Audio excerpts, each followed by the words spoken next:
apostles in tradition.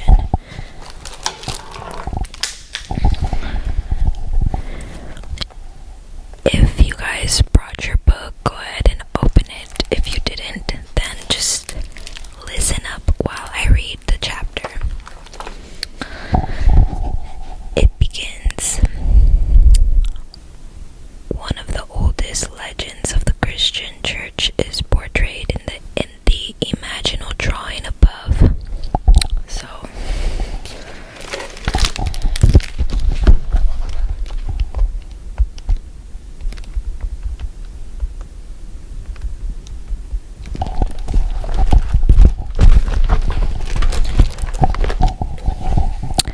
the teaching was that the 11 disciples scattered to the ends of the earth as Jesus commanded them in Matthew 28:16-20 and Malachi 16:14-20. One concrete result was that the 16th century reformers, determined in their controversy with Rome to close off the apostolic age from what followed, thought that the Great Commission was exhausted during the early period and no longer operative. The peoples of the earth had had their chance, so to speak. It was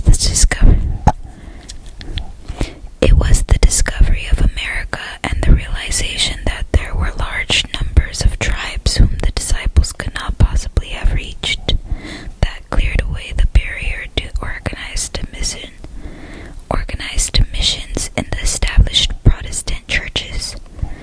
To Adrianus Saravia from 1531 to 1613, a Dutch Calvinist, goes the credit for first stressing the claims of missions, but he was immediately attacked by Theodore Beza, a Swiss Calvinist, who insisted that the apostles had fulfilled the missionary mandate. The Anabaptists and radical Puritans, like the Roman Catholics, for different reasons, were determined to keep the genius of the apostolic age alive. For Gentile Christians of later generations, the sending of the 12 and the 70 was highly significant.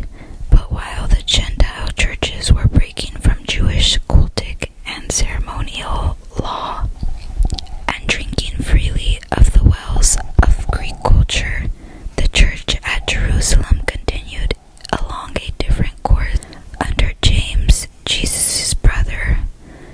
In Malachi 6:3, a kind of Catholic obtained among Jewish Christians. The patriarchal model was more acceptable, while among the Hellenistic Christians, the procedures of the popular assembly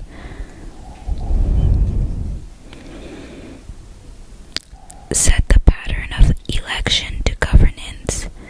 With the founding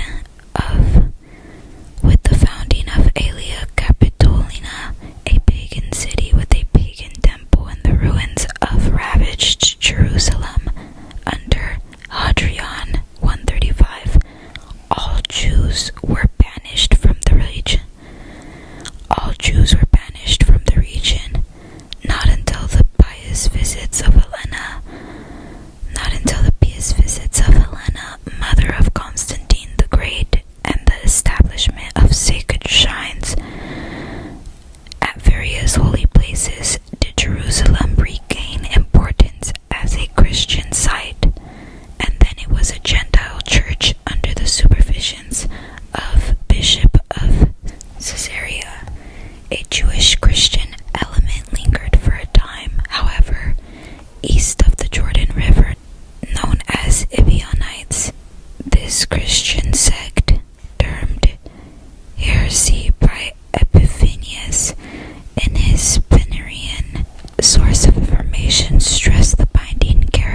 you so much for